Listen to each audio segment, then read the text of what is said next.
Welcome back to Tabletop Goodness. It's time to take a deep dive into Riftbound. What is Riftbound? Boy, I'm glad you asked. It's Riot's foray into physical card games after more or less abandoning the digital-only Legends of Runeterra. It's made it into my top 3 TCGs I'm looking forward to in 2025. See the video linked above. And it seems to be doing well already, extremely well in some parts of the world, where it seems already virtually impossible to even get one of the first release boxes, and it's only being released in October. So, what makes it interesting apart from the obvious IP tie-in with League of Legends? Well, I did go down the whole print and play route and played quite a few games of it myself already, and I can say it plays really, really well. I enjoyed it, wife enjoyed it, what a happy family we are. Seriously though, let's look at what we liked and what we generally disliked or thought was what I would call weird. Well, number 1, ease of play. It was rather easy to get started. I did read the 65-ish pager of rules though, but let's say if you're familiar with at least one mainstream TCG, it's really approachable. Other games felt like card text really had to be internalized and scanned, like some cards in Flesh and Blood, for example. But here we basically just started playing and it more or less worked out. And it was good fun at that. Battlefields. I really liked the added tactical element. Sorcery already had something similar, so it's not overly new, but having a base that is more or less safe and moving units to a battlefield adds a different dimension to the gameplay. It's equally important to know when to tactically retreat and when to hold a battlefield you conquered in order to score it again, should you still hold it.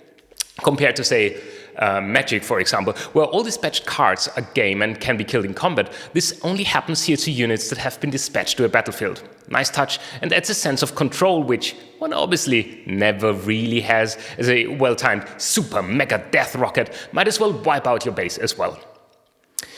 A grievance was with some of the keywords.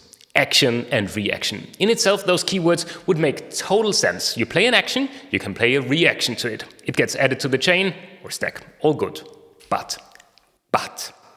In Riftbound, a reaction inherits all properties of an action, but also allows it to be played in a so-called closed state. That's when a chain has been opened or there is something on the stack. This means that it can also open a chain as it inherits everything an action can do, and I do not find this super logically sound. Maybe some better term would have helped, and somehow this did not flow as well as other things in the game, so that's what I would categorize as weird. Legends.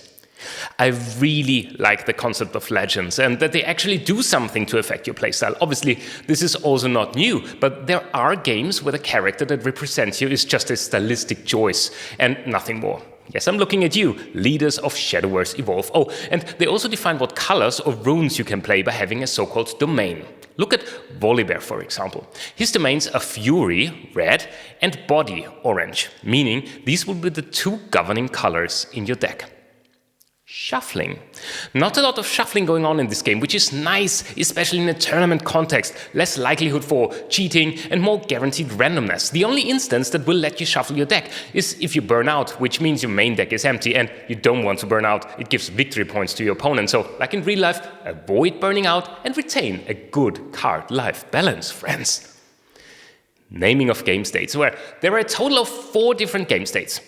Open state and closed state, and those appear both in neutral and during showdown. So basically, you get neutral open, neutral closed, showdown open, and showdown closed, which kind of sounds a bit like D&D orientations, neutrality orientations. And the gripe is less with the number of states, but again with the wording. If there currently is no chain, so basically no card on the stack, things are open, otherwise closed. During closed states, the type of cards that you can play is limited. Actually, mostly just reaction cards, but you can play cards. In my head, if something is closed, I would not assume that I can play a card. It's a small detail, but I had to explain that over and over, and this seems like something that could have done better with better naming, maybe in progress state or potentially any other word than closed. I like the binarity of it, but it just does not flow that well. Well, a rune deck. You get a separate rune deck that manages your, well, runes, or mana, or resource, or choose whatever you want. You can exhaust runes to create 1 energy, or recycle them to generate power of the color of the rune, meaning a red rune would create 1 fury power. Recycling means putting them at the bottom of your deck. So basically your deck is constantly shrinking and growing based on the cards you want to play. It's like flowing, and the term channeling runes, I believe, is perfectly chosen. Also, given that you gain runes every turn, we never felt like we can't play anything, something that happened way too often in other games like Magic. Readability. Maybe a smaller gripe, pun intended, but some things are still not that easy to read, or maybe I'm just getting old. Could be as well, right? But there's some text or symbols printed in yellow on some quite busy background, and I would assume that this could have been done better, especially given the card redesigns that already took place. Maybe this will be better on the actual cards, I hope so, but at least my printed home version is a bit hit and miss. But to sum it all up, Riftbound is a really fun take on TCGs. It does not take itself seriously, I like that a lot, and at least the trial decks did not feel like one is so much stronger than the other one, meaning there is a good balance there. I did not get to try 2 versus 2 yet, but I feel that this would add another fun dimension to the game. And there's just so much potential for mayhem, I love it. I guess what remains to be seen is how or where Riot would go from the original set. Maybe they go with different themes, or maybe they pull on even more of the League of Legends universe, but let's get the first one out first, and then we'll see how well it does. If pre-order numbers are any indicator, it seems to already have a healthy fanbase, or a, devoted following of bots, I guess time will tell. Did you manage to pre-order, or will you give Riftbound a go? Let me know in the comments down below, and see you again next time soon on Tabletop Goodness.